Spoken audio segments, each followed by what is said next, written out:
erosión en el río Coca avanzó 300 metros en 10 días. Y si no se logra detener, afectará a la estación de bombeo El Salado de Petroecuador. Los transportistas seguirán dialogando con el gobierno y no participarán en la protesta convocada por el Frente Unitario de Trabajadores para mañana. 3 presos presentan recursos para dejar la cárcel de La Roca. Jorge Glass dice que es mordido por ratas. Pablo Muentes, que perdió 60 libras. Y Wilman Terán, que recibe tratos crueles. La abogada de la familia de la teniente Pamela Atti busca que se dicte prisión preventiva a los 4 militares investigados por el crimen. En la segunda entrega sobre los contratos colectivos de las empresas públicas, Televistazo detalla cómo los trabajadores de CENEL tienen uno con prebendas impresionantes. Con vientos de hasta 200 kilómetros por hora, Beryl llegó a la isla de Jamaica como un huracán categoría 4 y provocó intensas lluvias y marejadas ciclónicas. El entrenador Félix Sánchez Vaz no asegura su continuidad al mando de la selección ecuatoriana de fútbol luego de la Copa América.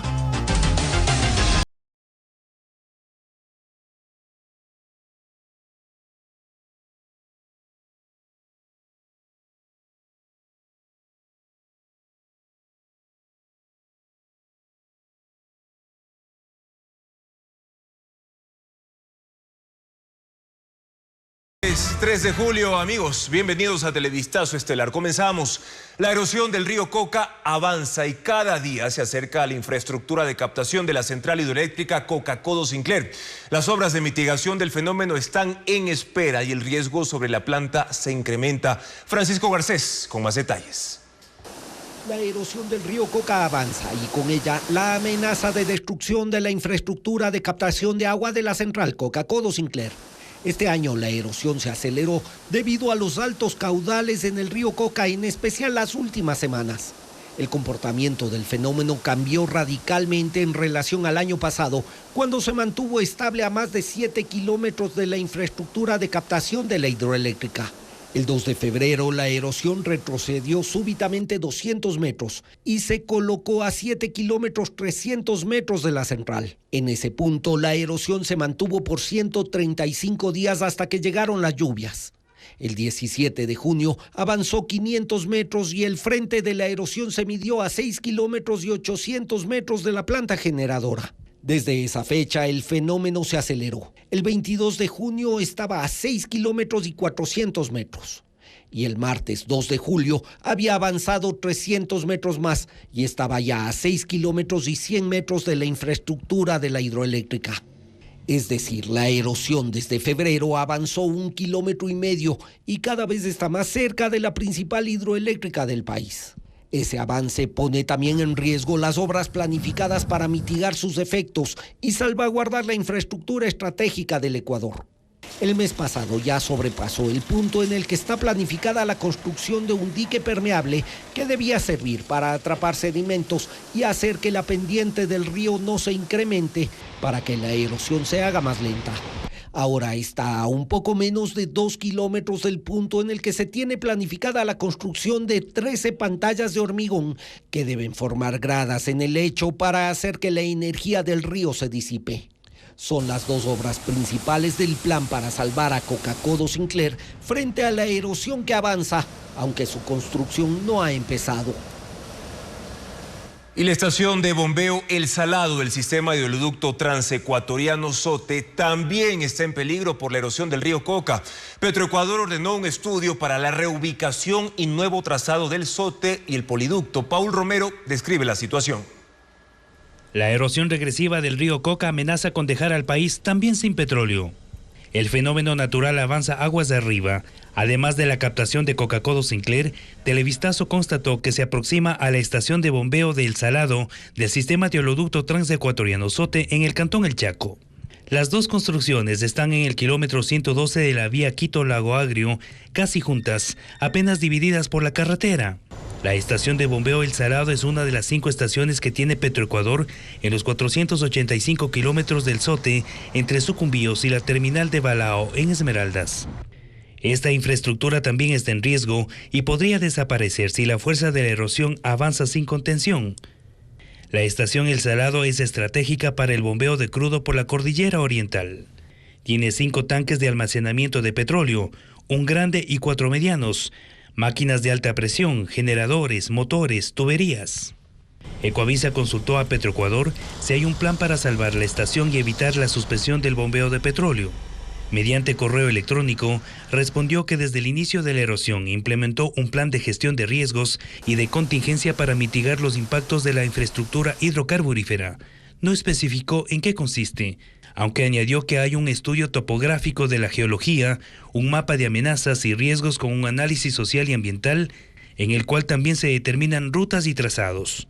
Está en revisión, según dice el estatal, el producto final del estudio de prefactibilidad para la construcción de la variante definitiva del Sote y poliducto Chuchufindi-Quito en la zona de riesgo. Petroecuador no dice el monto y la fecha de entrega del estudio definitivo. Transportistas llegaron a acuerdos con el gobierno y no participarán de las marchas previstas para mañana. Se creará una mesa permanente de seguridad y se va a exonerar del IVA en accesorios y repuestos para las unidades de transporte. Adriana Bermeo cubrió la reunión. Los transportistas no participarán en las protestas en las calles de este jueves. Así lo decidieron los gremios tras la reunión de casi 2 horas con los ministros de Gobierno Miquel Sensi Contugui y de Transporte Roberto Luque la mañana de este miércoles en Quito. Con ellos pactaron mecanismos de compensación por el incremento de las gasolinas Extra y Ecopaís. Se descarta la posibilidad de paralizar cualquier actividad del transporte. Hay un compromiso serio y en eso lo hemos hecho hincapié a los señores ministros del Estado.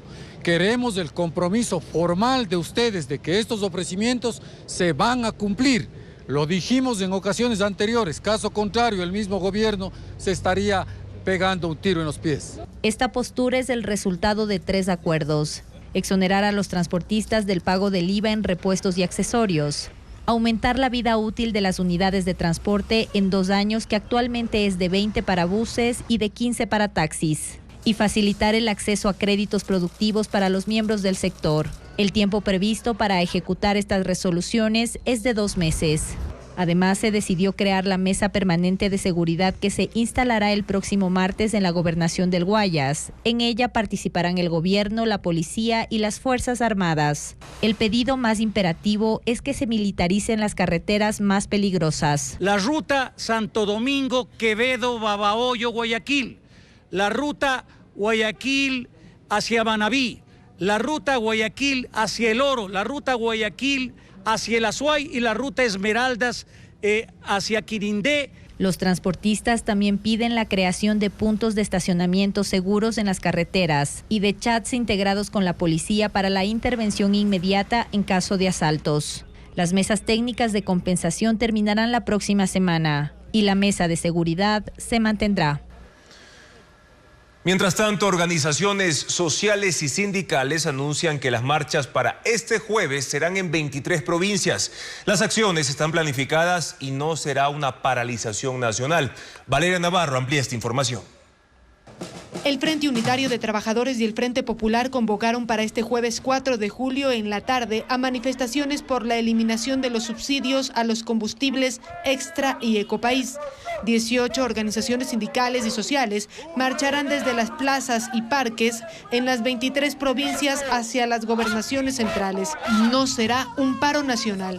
No habrán salidas de vías, son marchas hacia el corazón donde se está definiendo la política neoliberal del gobierno, que es la Casa Presidencial y que son las gobernaciones. A esta jornada no se suma la CONAIE. El Seguro Social Campesino hará plantones en la mañana. En Quito, la marcha partirá a las 16 horas de la tarde desde la Caja del Seguro. No podrá ingresar a la Plaza Grande y además el presidente Daniel Noboa no estará porque esta noche viaja al Perú para reunirse con la presidenta Dina Boluarte en el 15º Gabinete Binacional. En Guayaquil la concentración será en el Parque Centenario a las 16 horas y en Cuenca en el Parque San Blas a las 5 de la tarde. La UNE ha difundido en redes sociales el cronograma para resto de ciudades. El incremento de 26 centavos al precio de la gasolina Extra y Ecopaís es el principal reclamo de las organizaciones sociales. Su lema es: sube la gasolina, sube todo. Significa un alto costo de vida que ya estamos viendo en estos primeros días, significa agudizar aún más la pérdida del poder adquisitivo de la gente que por lo menos tiene un ingreso. Tercero es el tema de la inflación. Las organizaciones sociales califican estas marchas como progresivas si el presidente Daniel Noboa no deroga el decreto 308. Pablo Muentes, Wilman Terán y Jorge Glass quieren salir de la cárcel de máxima seguridad La Roca. Hoy en audiencias distintas alegaron problemas de salud y pruebas nuevas para pedir a los jueces que los saquen de esa prisión con otras medidas o a otros lugares. A Terán le negaron el recurso. Glass y Muentes esperan ahora el fallo, informa Jacqueline Rodas. 3 presos que están en la cárcel La Roca en Guayaquil quieren salir de esa prisión. El exasambleísta socialcristiano Pablo Muentes, procesado en el caso Purga. El expresidente del Consejo de la Judicatura, Wilman Terán, involucrado en los casos Metástasis y obstrucción a la justicia. Y el exvicepresidente Jorge Glass, con sentencia ejecutoriada en los casos Odebrecht y sobornos. Los 3 hicieron ese pedido en audiencias distintas y alegaron que su salud se está deteriorando. Muentes escuchó la audiencia por Zoom desde La Roca. Su abogado estuvo en la Corte Nacional y dijo al juez que su cliente ha perdido 60 libras, ha tenido pensamientos suicidas y tiene riesgo de infarto. También que hay nuevas versiones a su favor y que Mayra Salazar mintió en su testimonio anticipado. El fiscal subrogante Wilson Toainga rebatió lo dicho y enumeró todas las pruebas que hay en su contra. El juez Javier de la Cadena entró en deliberación y anunciará su fallo en nueva fecha. Al mismo tiempo, en otro piso de la Corte Nacional estaba Wilman Terán. Decidió exponer él, en vez de su abogado, su pedido de habeas corpus. Terán repitió que en La Roca está aislado y recibe tratos crueles, inhumanos y degradantes. En este recurso, la contraparte fue el SNAI. Su abogada lo desmintió y relató la atención y facilidades que ha recibido. Por unanimidad, los jueces rechazaron el habeas corpus. Concluyeron que no se le ha vulnerado derechos y deberá volver a La Roca. La audiencia de Jorge Glass fue telemática ante un juez penitenciario de Guayas. Sus argumentos para el habeas corpus fueron que está en riesgo inminente de morir, que en su celda hasta ha sufrido mordeduras de ratas y que intentó suicidarse tomando 60 pastillas. Su abogada solicitó que lo trasladen a la casa de su madre para que reciba atención médica. El juez suspendió la audiencia por pedido de Glass, quien requirió el testimonio de 2 médicos privados. Países del centro y el sur de Europa han sido golpeados por lluvias e inundaciones. Se ha confirmado la muerte de 7 personas por el mal tiempo. Iliana Suárez resume los estragos. Lluvias torrenciales caen en el sur de Suiza desde el fin de semana y las autoridades reportaron la muerte de 4 personas. 3 de ellas fallecieron en un deslizamiento de tierra en el Valle de Magia. Mientras que la policía de Valais halló el cuerpo de un hombre en el sótano de un hotel, posiblemente ahogado por el nivel del agua. Los bomberos y rescatistas trabajan en evacuaciones aéreas para sacar a decenas de habitantes atrapados por los deslizamientos de tierra y ríos desbordados. Mientras tanto, en Francia, las intensas lluvias en el norte provocaron la muerte de 3 personas, luego de que un árbol cayera sobre su vehículo en el departamento de Aube. Otras inundaciones, tormentas y aludes afectan el norte de Italia. Los bomberos rescataron en helicóptero a 500 personas desde que inició el temporal hace 15 días. Todas quedaron atrapadas en localidades aisladas, sin agua y sin comunicaciones. Además, trabajan en horarios rotativos para retirar el barro y los escombros de carreteras y de los sótanos de los edificios. Beryl llegó esta tarde a la isla de Jamaica como un huracán categoría 4. El ciclón impactó ciclónicas y ráfagas de viento de hasta 200 kilómetros por hora. Merlis González con las imágenes. El pronóstico indicaba que Beryl reduciría su potencia antes de acercarse a Jamaica, pero no fue así. Impactó como un huracán categoría 4. Torrenciales lluvias, olas gigantes y fuertes vientos azotaron a la isla la tarde de este miércoles. Videos en redes sociales muestran cómo las ráfagas de hasta 200 kilómetros por hora arrancaron parte del techo del aeropuerto. En una calle de la capital Kingston, los cables eléctricos se desprendieron de un poste, poniendo en riesgo a un conductor. Beryl es el primer huracán de la temporada y en su paso por el Caribe ha dejado hasta ahora 9 fallecidos.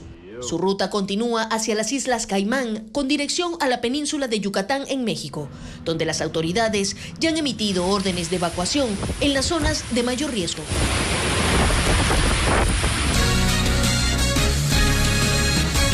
Por segundo día consecutivo, el puente internacional de Rumichaca permanece bloqueado por vehículos de carga pesada de Colombia. Los viajeros que requieren cruzar la frontera en auto han decidido circular por pasos informales. Paula Andrade con un nuevo informe desde esa zona. Con el cierre del puente internacional de Rumichaca, que inició el lunes al mediodía, conductores de vehículos livianos han empezado a trasladarse por los pasos informales, como el de la parroquia Urbina del cantón Tulcán, para llegar hasta territorio colombiano. Hasta ahora, cerca de 400 vehículos han cruzado la frontera por este estrecho camino de segundo orden. Urbina está a 8 kilómetros de Ipiales, en Colombia. La ruta desde el centro de Tulcán toma 1 hora. Por sus dimensiones, solo pueden pasar carros pequeños y únicamente camiones vacíos de 5 toneladas. En el límite fronterizo de Urbina hay un puesto de aduana y al momento 60 militares del batallón Mayor Galo Molina patrullan en grupos de 15, y otros 3 pasos informales en los sectores de Río Carchi, La Pintada y Calle Larga. Cacheo de los vehículos con canes entrenados de antinarcóticos y verificando que no existan ningún tipo de contrabando. Los viajeros circulan alertas, pues durante estos 2 días la policía ha recibido reportes de asaltos. La verdad se siente con un poco de temor porque no hay como seguridad, no se mira ningún policía. No hay nada, yo vine desde Ipiales y no hay ni un militar ni una policía del lado colombiano. Los conductores que requieren sellar su pasaporte deben obligatoriamente avanzar hasta migración en Rumichaca para cumplir con el proceso y continuar con su destino. Mientras en el puente internacional Rumichaca, 50 miembros de la Asociación de Camioneros de Colombia de Ipiales y Pasto continúan bloqueando el paso con 15 vehículos pesados para exigir atención en seguridad e infraestructura vial al gobierno colombiano. Hasta el cierre de este informe no se habían generado anuncios de una mesa de diálogos. Mientras una larga fila de tráilers y camiones se ha formado por 2 kilómetros del lado ecuatoriano. El Ministerio de Energía y Minas tiene una nueva autoridad luego de que el ministro Roberto Luque estuvo encargado por 2 meses. El actual funcionario es Antonio Goncalves, quien ya formó parte del equipo de Luque durante ese tiempo. Diego Cuenca describe esta transición. El Ministerio de Energía culminó un proceso de transición. Roberto Luque, que estuvo encargado de esa cartera de Estado por 2 meses, ahora se dedicará exclusivamente al Ministerio de Transporte y Obras Públicas para atender las emergencias en las vías destruidas por el invierno. Por eso, el Ministerio de Energía y Minas desde ese martes está liderado por Antonio Goncalves, un economista guayaquileño de 62 años, que no es nuevo en esa casa ministerial, porque desde el 16 de abril fue asesor de Luque para enfrentar los apagones como consecuencia de la crisis energética. Es decir, trabajó en las medidas que aplicaron y en los proyectos que están en proceso. Entonces la transición ya fue dada, el equipo de trabajo es el que hemos formado junto a él y en realidad él está hecho cargo ahora. Yo seguiré en ciertos temas como presidente del gabinete sectorial. El cargo de Goncalves como nuevo ministro se oficializó este martes por decreto presidencial y según su currículum, tiene experiencia en gestión de proyectos en el Banco Interamericano de Desarrollo BID, donde laboró por 33 años y durante ese tiempo ocupó 6 cargos. Televistazo conoció que esa cartera de Estado trabajará con el enfoque de dar paso a las alianzas públicos-privadas para desarrollar obras como parte de la postura del gobierno. El principal reto es poner en marcha 5 proyectos energéticos que generen 580 megavatios, que servirán para enfrentar el estiaje, que empezará en octubre y se extenderá hasta marzo del próximo año. En el nuevo decreto de estado de excepción, el gobierno habla de un incremento alarmante de las muertes violentas en al menos 7 provincias, incluidos 115 menores de edad. Pese a que en un reciente anuncio, el bloque de seguridad reportó en cambio una reducción del 17% a escala nacional. Luisa María Heredia con las cifras. El tercer decreto emitido por el presidente Daniel Noboa para mantener a los militares en las calles de los 7 cantones y provincias más violentas del país tiene 49 páginas. En las 45 primeras se exponen los motivos por los que el gobierno considera necesario mantener un estado de excepción focalizado, que ya en 2 ocasiones la Corte Constitucional lo ha rechazado. El apartado Fundamentos Fácticos comienza con una lista de titulares de notas de prensa y posteos de redes sociales sobre crímenes registrados en las últimas semanas.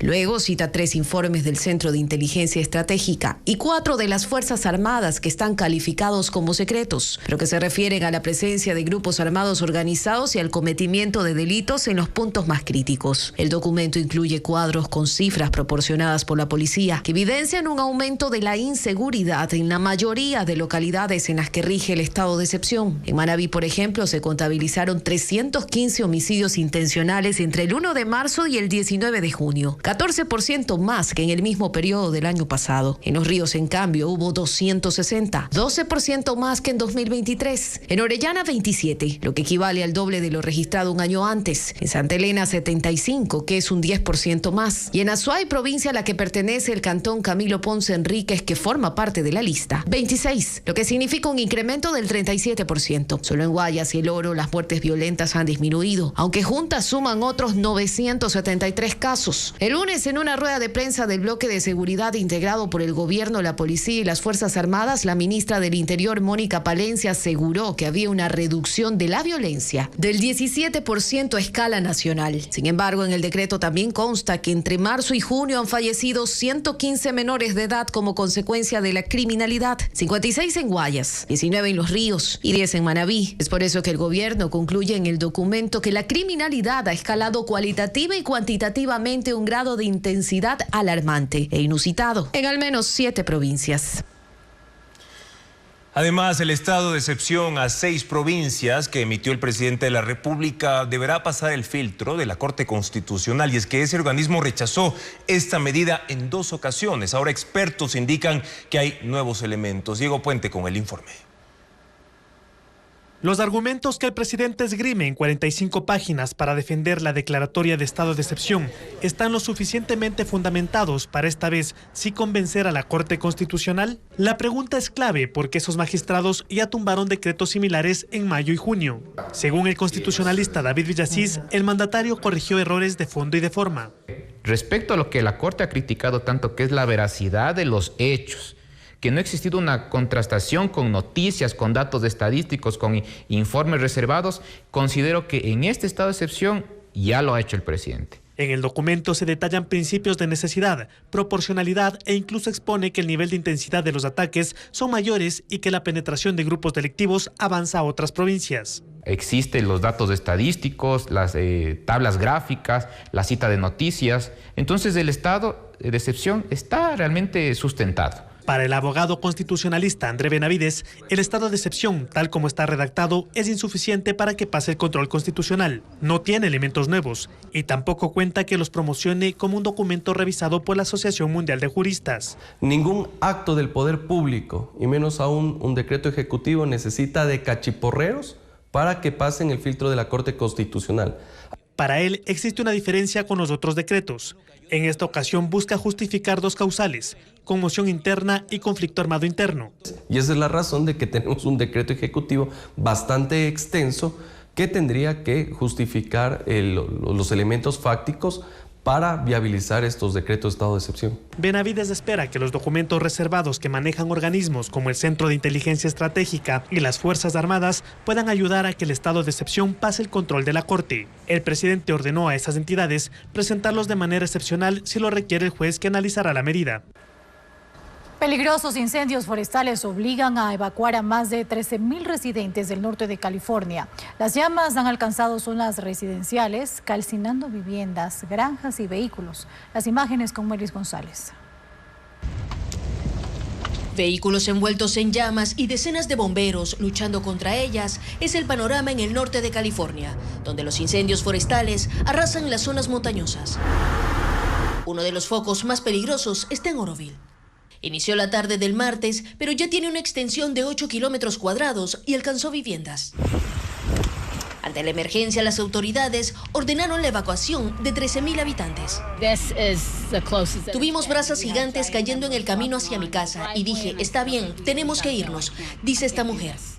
En San Francisco, otro foco se desató en un parque forestal cuando cayeron chispas de juegos pirotécnicos en el pasto seco. Los bomberos publicaron el video para mostrar la rapidez con la que se desató el incendio y recordar la política de cero tolerancia que tiene el estado de California con los fuegos artificiales, principalmente a vísperas de la celebración del 4 de julio, Día de la Independencia estadounidense, una fiesta llena de pirotecnia. Y la candidatura por la reelección del presidente estadounidense Joe Biden nuevamente es motivo de cuestionamientos tras un pobre desempeño en el debate de la semana anterior contra el expresidente y también postulante por los republicanos Donald Trump. El diario New York Times incluso reportó que Biden ya contemplaba la posibilidad de retirarse, aunque esto fue desmentido por la Casa Blanca.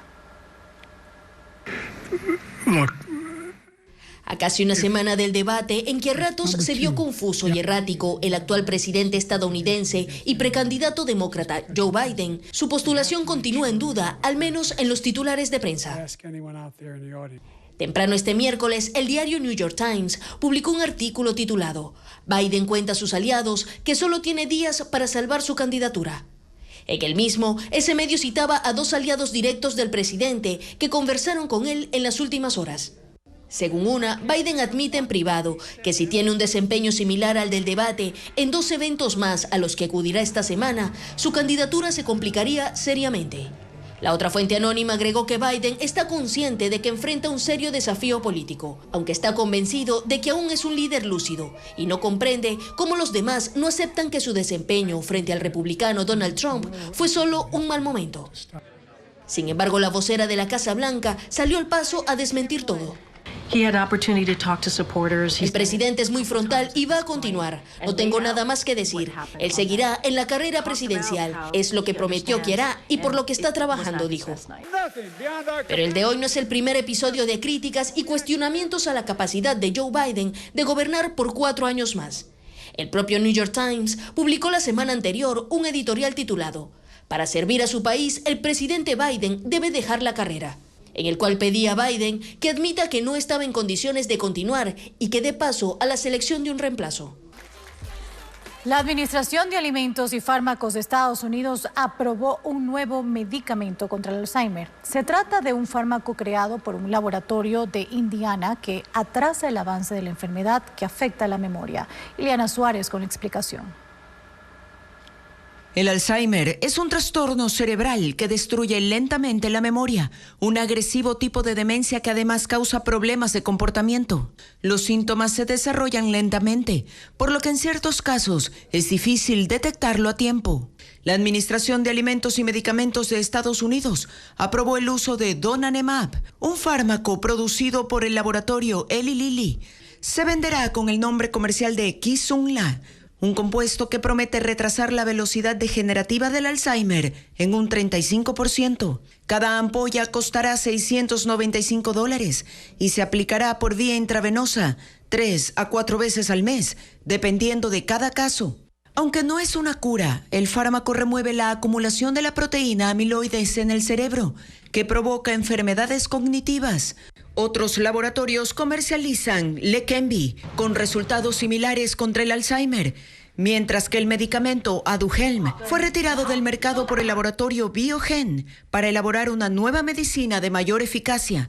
En el mundo hay 45 millones de personas afectadas por el Alzheimer.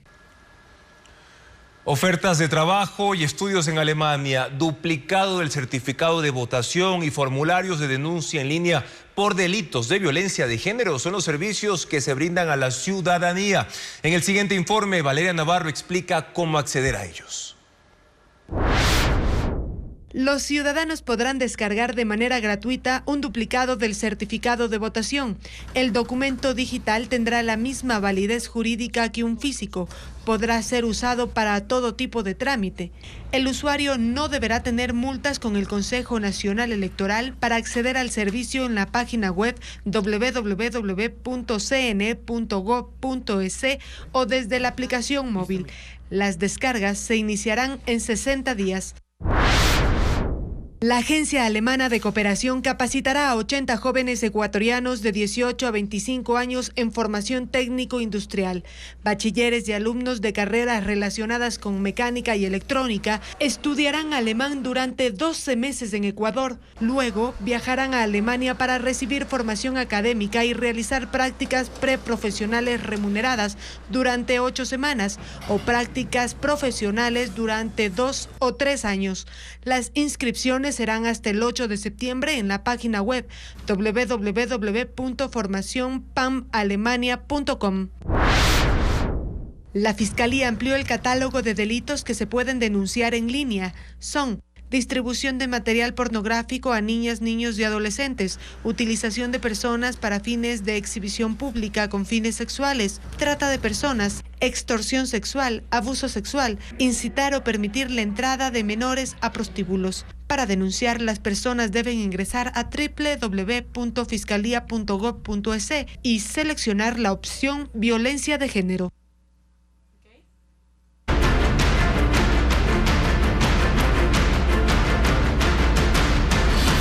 Burocracia, los privilegios dorados. El Ministerio de Trabajo busca la nulidad de 4 contratos colectivos en empresas públicas, uno de ellos entre la Corporación Nacional de Electricidad y el Comité de Trabajadores. El documento incluye bonificaciones por antigüedad que pueden triplicar el salario, la obligación de CNEL de otorgar préstamos y otros beneficios, como lo informa Luis Alfredo Zúñiga. En la Corporación Nacional de Electricidad, CNEL, de los 6.322 trabajadores en nómina, el 97%, es decir, 6.131, laboran bajo el contrato colectivo suscrito en mayo de 2021 por el fallo del Tribunal de Conciliación y Arbitraje e incluye decenas de beneficios. Uno de ellos es que estos empleados tienen estabilidad laboral por 8 años. En caso de despidos, además de lo que se otorga por ley, se dará una indemnización de 96 remuneraciones mensuales y 3 mensualidades más por cada año de estabilidad. Si se trata de un dirigente sindical, se aumentan 15 salarios, mientras si existe renuncia voluntaria, se pagarán 7 salarios básicos unificados por cada año de servicio, como liquidación. El monto más alto es el que un trabajador puede recibir por el concepto de subsidio por antigüedad. En un caso hipotético, un técnico de lecturas con un sueldo de $558 mensuales, al cumplir 10 años de labores, sumaría $357.74 por antigüedad y $50 por comisariato. Ese trabajador recibiría mensualmente $965.74 antes de los descuentos. En la nómina real de CNEL hay casos excepcionales, como el de un director administrativo financiero que tiene 24 años enrolado, percibe $4.812.35 al mes y también $4.016.89 por antigüedad, más comisariato. Eso le da un total de $8.879.24 por mes. El que más dinero recibe es un líder de servicio al cliente, con 42 años de labores. Tiene un sueldo de $5.455, pero por subsidio de antigüedad le pagan $7.652.65, más otros beneficios. Su ingreso mensual total es de $13.171.45. En caso de accidentes, la empresa debe trasladar al empleado a una de las mejores clínicas de la ciudad. Se contempla traslados fuera del país, de ser necesario. Hay obligación de conceder préstamos para estudios de hasta $15.000. También para solares o viviendas, de hasta 20 remuneraciones. Por ejemplo, un trabajador con un sueldo de $2.000 puede acceder a un préstamo de $40.000 para su casa. El contrato contempla reconocimientos por tiempo de servicio de hasta 3 salarios extra a quienes han laborado por 30 años. Si se toma el mismo ejemplo de un colaborador que gana $2.000, al cumplir sus 30 años, recibiría una bonificación de $6.000 adicionales a su sueldo. Se incluye el servicio de guardería para hijos de hasta 7 años y en caso de no estar disponible, el trabajador recibirá un salario básico por cada hijo. La Secretaría General del Comité de Empresas ha asegurado que no están recibiendo parte de estos beneficios, que están abiertos al diálogo y rechazan la emisión del reciente reglamento para contratos colectivos, mientras desde CNEL afirman que se entregará toda la información que requieran las autoridades. El presidente de la Asamblea Nacional calificó como ignorantada y mala fe la petición que realizó la jefa de la bancada oficialista, Valentina Centeno, para que se investigue al expresidente Rafael Correa por sus declaraciones, pidiendo sanción al país por la irrupción en la Embajada de México. Patricio Díaz informa que en ADN defendieron a su compañera. No habrá investigación al expresidente Rafael Correa. La legisladora del oficialismo, Valentina Centeno, pidió que se cree una comisión que investigue sus declaraciones pidiendo que se sancione al país por la irrupción en la Embajada de México. Pero el presidente de la Asamblea, Henry Kronfle, le dijo que no. Ni siquiera permitió que su pedido de cambio del orden del día sea analizado por el Pleno. En un comunicado, Kronfle dijo que esa solicitud era ilegal e inconstitucional, buscando fiscalizar a una persona natural que no ostenta ningún cargo público, y calificó el pedido como una ignorantada jurídica y mala fe. La Revolución Ciudadana respaldó la decisión de Kronfle. Se tiene que cumplir con lo estipulado en la Ley Orgánica de la Función Legislativa para que se dé paso a un cambio del orden del día. Si ni siquiera tienen esa capacidad de presentar la información adecuadamente, ahí ya se sale de nuestras manos. Pero en el bloque oficialista salieron en defensa de Centeno. Lamentablemente las cosas están a la carta en este momento. Cuando unos partidos solicitan la creación de comisiones especializadas, son capaces de crear hasta la comisión del Día de la Carne. Pero cuando el día de mañana una bancada solicita que se investigue a temas que tienen que ver con líderes de los otros partidos políticos, ahí sí no pasa nada. Entonces está la carta, ¿no? El oficialismo no ha confirmado aún si insistirá en su pedido, pero la pugna con el correísmo y el Partido Social Cristiano se agudiza. La toma de la escuela, una obra basada en hechos reales, se estrenará en el Teatro de la Asociación Humboldt en Quito. Y en Guayaquil, la Orquesta Filarmónica ofrecerá un concierto en homenaje a la independencia de los Estados Unidos. Estefanía Arias ya tiene la agenda cultural. Ya no quiere cesar, la lluvia se ha desbocado. Es una obra basada en hechos reales que narra la vida de Phulan Devi, una mujer nacida en la India que fue víctima de violencia y cómo llegó a convertirse en una líder política. La toma de la escuela se estrenará en el Teatro de la Asociación Humboldt en Quito, dirigida por Rosario Frances. Las funciones serán el jueves 4 y viernes 5 a las 19 horas y el sábado 6 a las 18 horas. Un concierto de piezas emblemáticas en homenaje a la independencia de Estados Unidos, que se conmemora cada 4 de julio, será el que ofrecerá la Orquesta Filarmónica de Guayaquil en el Teatro Centro de Arte. Como invitados especiales estarán los artistas estadounidenses Jeffrey Doken y el compositor David Winkler, junto al pianista ecuatoriano Juan Carlos Escudero. El show gratuito será este jueves 4 a las 20 horas. Cuando yo sea grande, quiero ser como la novia de Salvador. Una obra que busca acercar más a la policía con la comunidad y rescatar los valores de la vida de un uniformado. Salvador y Gloria es el proyecto teatral que se presenta en el Museo Antropológico y de Arte Contemporáneo MAC en Guayaquil, dirigido por Andrés Garzón, y en la que actúan agentes y niños del sector de Nueva Prosperina en el noroeste. Las funciones gratuitas serán este miércoles 3 y jueves 4 a las 19 horas. Vamos Ecuador, sí se pudo. El sueño de todos continúa. Y nuestra cobertura de la selección y todo el ambiente copero también. Conmebol Copa América, la fiesta continental.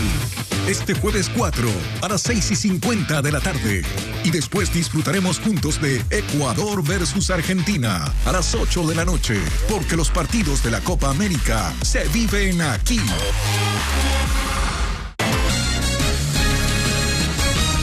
El oleoducto reinició operaciones después de 15 días de suspensión del bombeo de petróleo. La erosión del río Coca afectó a la tubería que ya fue reemplazada en la zona de riesgo. Paul Romero con la actualización de la situación en esa zona. La madrugada de este miércoles, el oleoducto de crudos pesados OCP reinició el transporte de petróleo. El pasado 17 de junio cerró las operaciones por la reactivación de la erosión del río Coca, que afectó más de 200 metros de tubería en la parroquia Gonzalo Díaz de Pineda, Cantón El Chaco. La empresa modificó el trazado de la tubería y construyó 2 bypass entre los kilómetros 99 y 102 de la ruta Quito-Lago Agrio para alejar la infraestructura de la zona de peligro. 400 personas trabajaron las 24 horas para retomar las operaciones, que según el OCP se logró en tiempo récord para evitar más pérdidas. Por cada día de paralización se dejaron de transportar 151.000 barriles de crudo napo, de los cuales 51.000 corresponden a la producción de Petroecuador del bloque 43 ITT, entre otros campos. En los 15 días, el OCP dejó de transportar 2.265.000 barriles de crudo pesado que se comercializa en el mercado internacional a un promedio de $67 cada barril.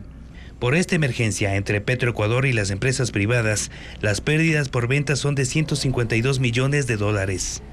Con el reinicio del bombeo, Petroecuador levantará la declaratoria de fuerza mayor y encenderá 55 pozos apagados por la emergencia.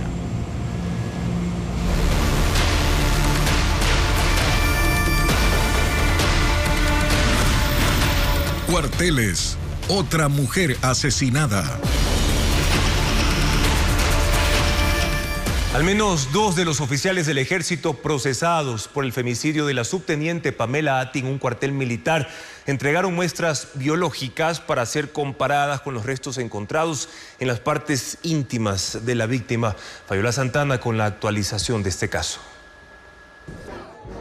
Las diligencias para esclarecer el femicidio de una oficial del ejército en un cuartel militar están en marcha. La Fiscalía solicitó a los oficiales procesados muestras biológicas para compararlas con el líquido color blanquecino encontrado en los genitales de la subteniente Pamela Ati. En una entrevista en FM Mundo, el abogado del mayor Santiago Quintanilla confirmó que su defendido las entregó, al igual que el mayor Javier Pinargote.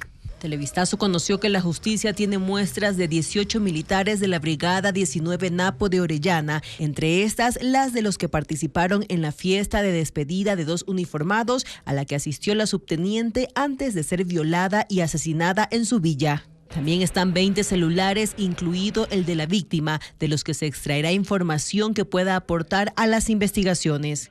Por su parte, la defensa de la familia Ati busca que un tribunal cambie las medidas que ordenó sobre los militares la jueza de violencia de género Mireya Vázquez, que dicte prisión preventiva en lugar de presentación periódica. Su decisión será revisada en audiencia.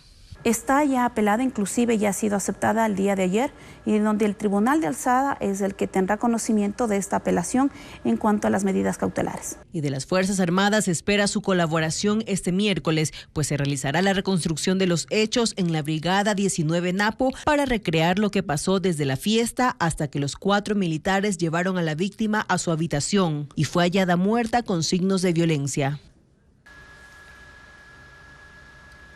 El informe de las reformas aprobadas en la consulta popular regresará al Pleno de la Asamblea para la votación definitiva. La comisión legislativa encargada aprobó el endurecimiento de penas tal como lo propuso el presidente de la República. Patricio Díaz precisa cuáles serán los cambios.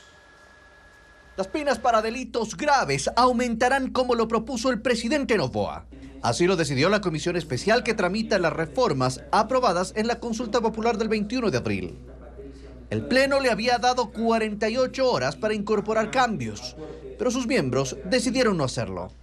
El informe de ley confirma las penas propuestas por el presidente. En el caso de terrorismo pasa de 10 años de prisión a 26 años.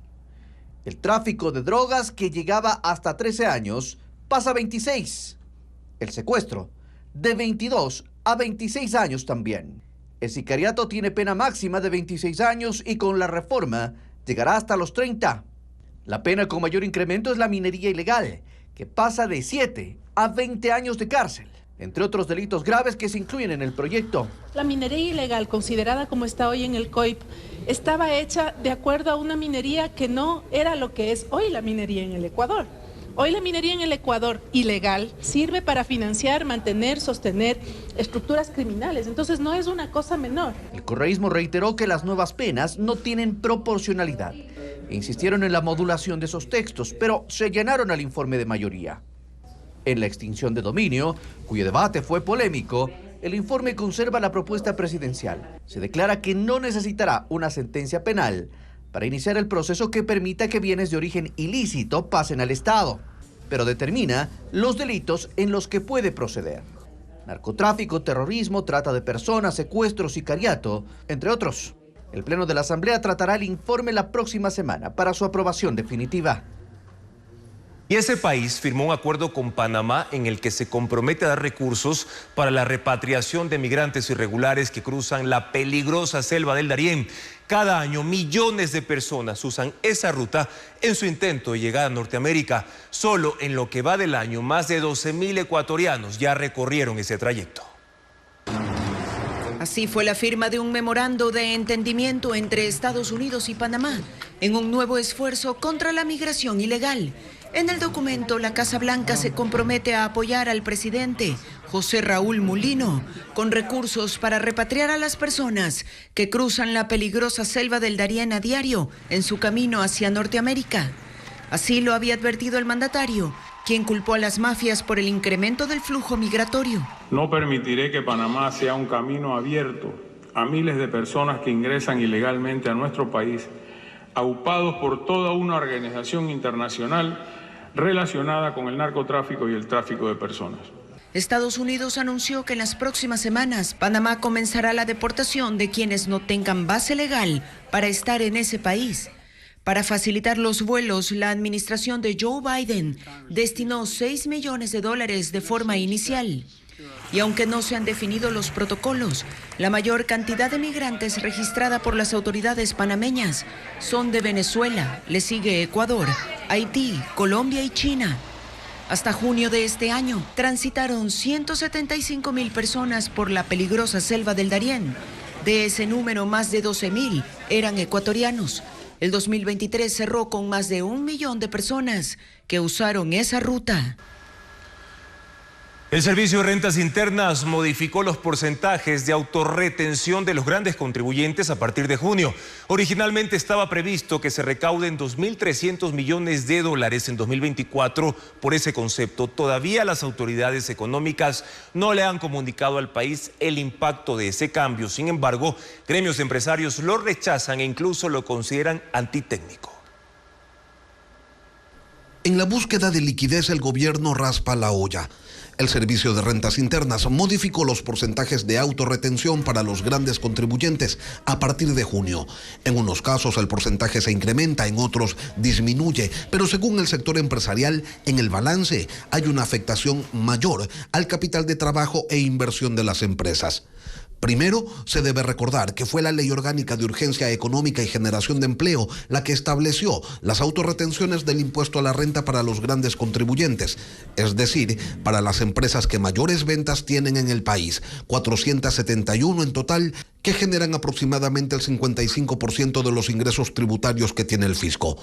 Las autorretenciones no son otra cosa que la entrega mensual de estas empresas al Estado de un porcentaje de sus ventas gravadas. Estas autorretenciones en la práctica son un adelanto del pago del impuesto a la renta que debe hacerse cada año en el mes de abril, por lo que la liquidez de hoy será la falta de recursos en el 2025. Originalmente, con la autorretención que rige desde enero, Rentas Internas esperaba recaudar $2.300 millones en 2024, 1.300 millones más que en 2023. Y hasta el momento no han señalado cuál es el impacto previsto con la modificación de los porcentajes. Sin embargo, el Comité Empresarial Ecuatoriano señala que la modificación de los porcentajes de autorretención no sigue parámetros técnicos, sino que es una medida discrecional que impacta en la liquidez de las empresas y en sus operaciones económicas. Por ello, solicitan a las autoridades que se aclare la metodología y los fundamentos técnicos que se utilizaron para determinar los nuevos porcentajes, porque lo que está en juego es la estabilidad de quienes generan el mayor número de empleos en el país. Los mejores hits de los 2000 serán interpretados en la comedia La Pijamada, que se estrena en el Teatro Sánchez Aguilar en San Borondón. Una obra interpretada por los cantantes y actores María José Blum, Ana Paceri y Fabo Doja. Estefanía Arias con más de esta divertida propuesta teatral. Ponemos una selfie, vamos. Y digan whisky. ¡Whisky! Después de 20 años, Vivi y Paula citan a su mejor amigo del colegio, Ricky, a una pijamada. Pero es un reencuentro para vengarse de él, porque siempre se creyó el galán de las chicas. Así comienza esta divertida historia que será contada con los mejores éxitos de los 2000.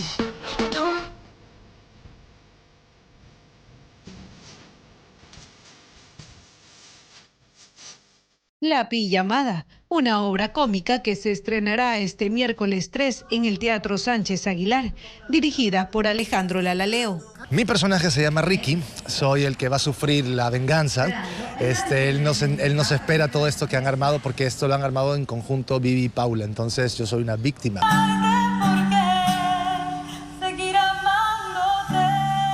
Por ejemplo, algo que nosotros nos acordamos mucho es cuando recién nacieron las redes sociales, el high five. Esta obra nos lleva a recordar todo lo que fue Guayaquil cuando estaba en la etapa de los 2000. Recuerdos, canciones y venganza. La puesta en escena será al aire libre en el Café Vino Bar de este espacio cultural ubicado en San Borondón.